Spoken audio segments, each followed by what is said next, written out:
গত কয়েকদিন ধরে মধ্যপ্রাচ্যে ব্যাপক সামরিক শক্তি জড়ো করেছে যুক্তরাষ্ট্র। এরই মধ্যে শুক্রবার ওমানের রাজধানী মাস্কাটে আলোচনা হয়েছে ইরান ও যুক্তরাষ্ট্রের প্রতিনিধিদের মধ্যে। এই আলোচনার লক্ষ্য ছিল উত্তেজনা বৃদ্ধি আটকানো। বৈঠকটি খুবই ভালো হয়েছে বলে জানিয়েছেন মার্কিন প্রেসিডেন্ট ডোনাল্ড ট্রাম্প। ইরান নিয়ে আমাদের খুব ভালো আলোচনা হয়েছে। দেখে মনে হচ্ছে ইরান চুক্তি করতে মরিয়া। আমরা আগামী সপ্তাহে আবারও বৈঠকে বসতে যাচ্ছি।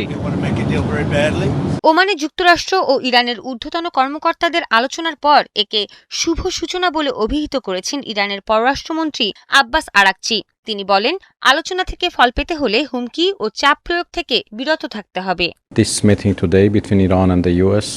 বৈঠকের আলোচনা একান্তভাবেই পারমাণবিক বিষয় নিয়ে ছিল।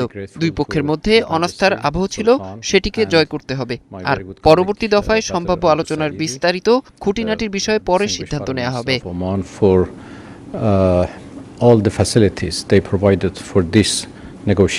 এর মধ্যে এ বৈঠকের মাঝেই ইরানে থাকা মার্কিন নাগরিকদের দ্রুত দেশটি থেকে বেরিয়ে যাওয়ার নির্দেশ দিয়েছে ভার্চুয়াল মার্কিন দূতাবাস। তারা বলেছে, ইরানের নিরাপত্তা কড়াকড়ি বৃদ্ধি, সড়ক বন্ধ, গণপরিবহন চলাচলে বিঘ্ন এবং ইন্টারনেট বিচ্ছিন্ন রয়েছে।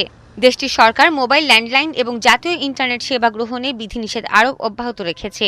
এছাড়া বিমান সংস্থাগুলো ইরানে ফ্লাইট স্থগিত বা বাতিল করছে। এ অবস্থা আরও অনেকদিন চলতে পারে জানিয়ে সতর্কতা দিয়ে মার্কিন ভার্চুয়াল দূতাবাস বলেছে, সম্ভব হলে ইরানে থাকা মার্কিন নাগরিকরা যেন বিকল্প উপায়ে যোগাযোগ করে এবং স্থলপথে ইরান থেকে আর্মেনিয়া বা তুরস্কে চলে যায়। এদিকে ওমানে আলোচনা চলার মধ্যেই দেশটিকে নিয়ে একটি নির্বাহী আদেশ জারি করেছেন ডোনাল্ড ট্রাম্প। এর মাধ্যমে তেহরানের বিরুদ্ধে শাস্তিমূলক ব্যবস্থা নিয়েছেন তিনি। ট্রাম্প এই আদেশে বলেছেন, যেসব দেশ ইরান থেকে পণ্য কিনবে সেসব দেশের পণ্যে যুক্তরাষ্ট্র সেকেন্ডারি শুল্ক আরোপ করবে। সৃষ্টি ঘটক, ৭১।